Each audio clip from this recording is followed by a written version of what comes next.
弟兄姊妹平安，今天是2021年11月11号。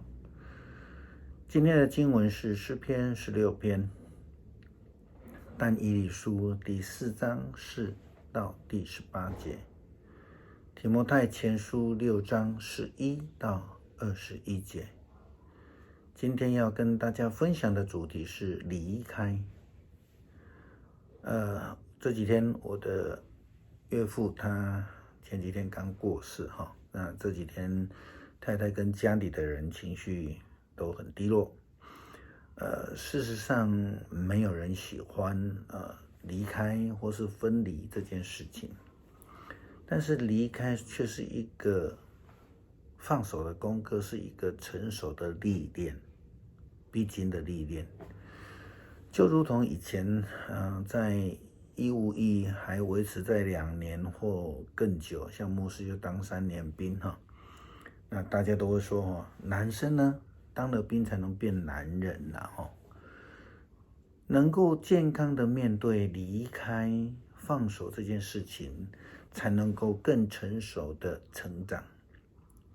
无论是身体或是心灵，甚至我们所谓的信仰的灵性上面，如同许多人都会安慰过往者的家人说：“哎呦，他已经卸下了一切肉体的痛苦了。”是的，让我们在学习离开的功课的时候，不难发现，其实我们已经脱离了一个痛苦的状况，并且可以达到一个更成熟的境界。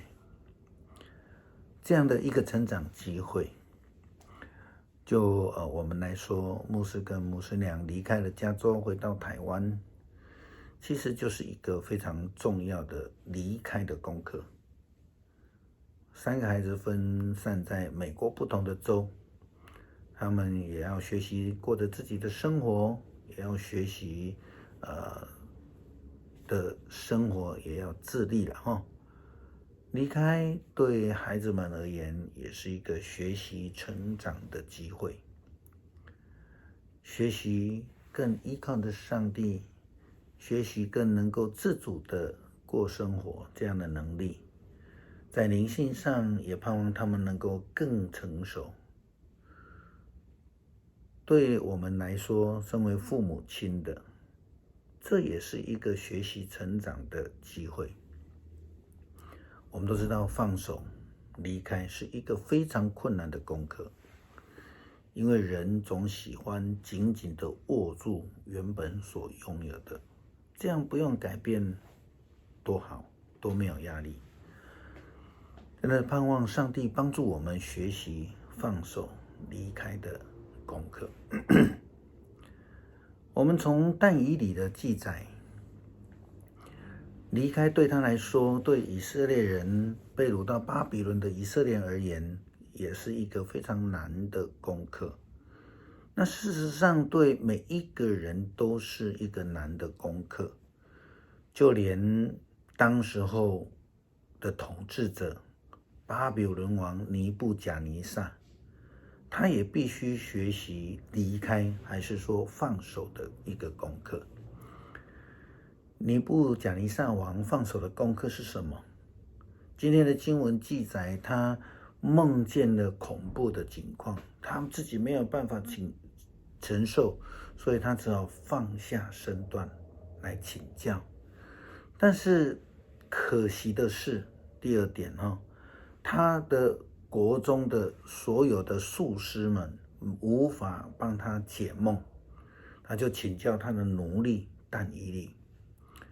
虽然根据但以理书的记载，在第1章他跟他的朋友都已经被高升了，但是对于尼布甲尼撒王来讲，这种离开这种统治者至高的地位，向受辱者求教的行为，其实不是那么容易的。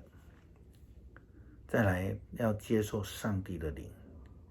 一位不信上帝的君王，当他发现自己的能力无法解决所有遇见的困难的时候，他必须要学习离开自己的骄傲，离开自己的座位，你所拥有的。接受但以理上帝的仆人，他的奴隶，并且领受他所不认识上帝圣灵，实在是不容易的事情。很特别的，上帝要透过一位不相信上帝的君王，让我们学习放手的功课。然而，身为上帝的选民的以色列，还有许许多多的基督徒，却似乎学不会放手的功课。放手，离开，其实这样才有可能学习到新的功课，领受到新的恩典。那一些只想要守旧，或是只想留在安乐窝的人们，是无法得到新的恩典的。改变、成长是一个痛苦的经历，没有错，但是也是可以蒙恩的一个结局哈。不愿意经历离开痛苦经历的人，困难的人，是否能够得到上帝的赐福呢？这让上帝自己来决定了哈。保罗对提摩太这样说：至于你是上帝所重用的人，你要远避这一切，要追求正义、敬虔、信心、爱心、忍耐和温柔。在信仰的竞赛上，要尽力的奔跑，为自己赢得永恒的生命。就是为了这个目的，你要蒙上帝的呼召，在许多证人面前公开宣认那美好的信仰。这个劝勉提到了远避这一切，这个远避这一切是什么？就是离开是上帝的要求。那离开在提摩太前书第6章第2节到第10节有提到的。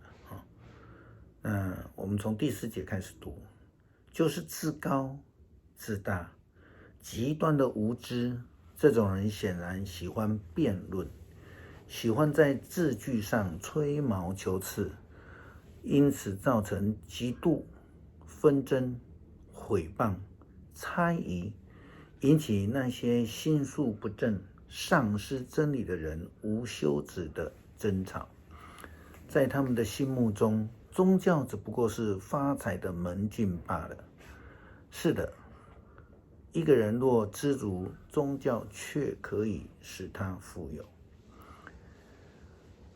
离开才能够亲近上帝，才能蒙福。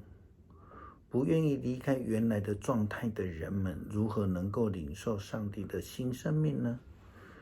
如何能领受上帝的恩福呢？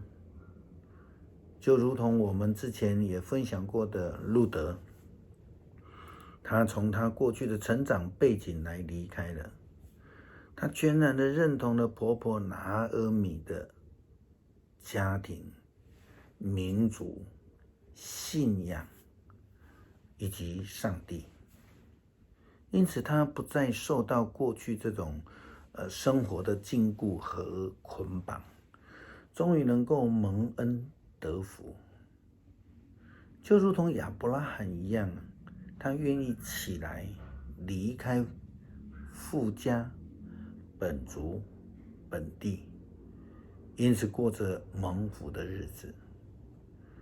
昨天我们也提到那个外邦的乃縵将军，他原本是一个高傲的统治者，因为高傲让他不愿意去找先知，不愿意听他的话，不愿离开。后来经过劝告，他却是愿意谦卑、降服、顺从，至少他试一试，然后他就得到了医治。耶稣基督要门徒将船开到深的海中，在那里撒网捕鱼。这件事情有许多的离开的教导在里面。首先，他们需要先离开岸边，一个安稳妥当的依靠。第二个要离开的是，他们要放下自尊和自傲，因为我们常常就像彼得一样，自认为自己是专家，是最厉害的，但是真的吗？顺服听从主的话。耶稣基督的背景是一个木匠的儿子，但是他却教导渔夫怎么样捕鱼，好像不太搭调。但是当这些渔夫门徒们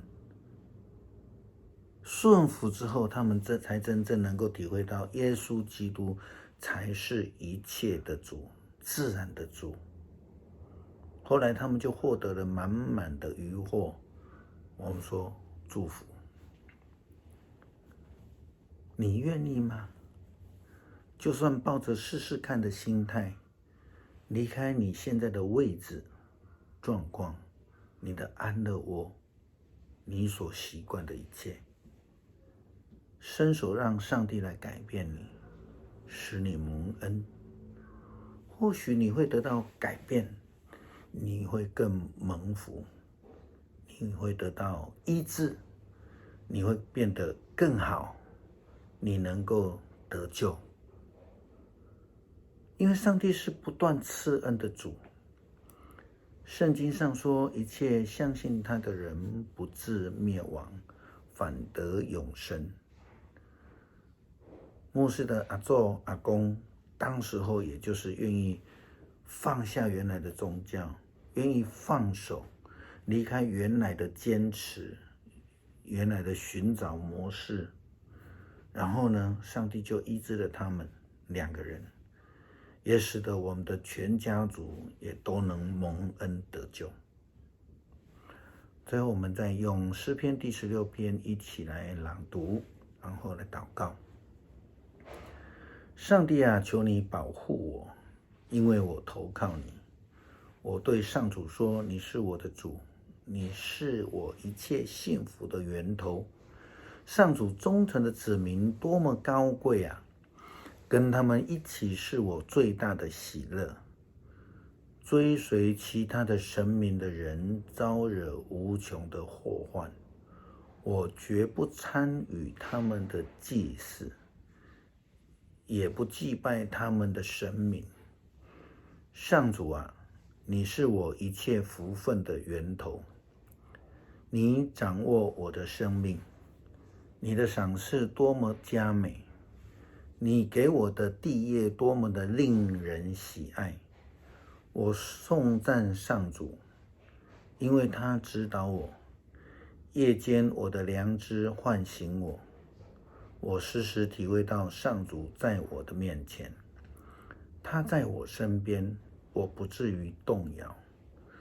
所以我的心欢喜，我的灵快乐，我的肉身安稳自在，因为你不会让我下阴间，也不会容许你忠贞的仆人见冥府。你会指示我生命的道路，在你面前我满有喜乐，在你身边我有永远的幸福。但愿上帝帮助我们学习放手的功课，能够愿意离开我们的舒适圈，学习全心的依靠，全然的交托，将生命的主权交托给主，谦卑、仰望、倚靠，求主帮助并医治我们。阿们。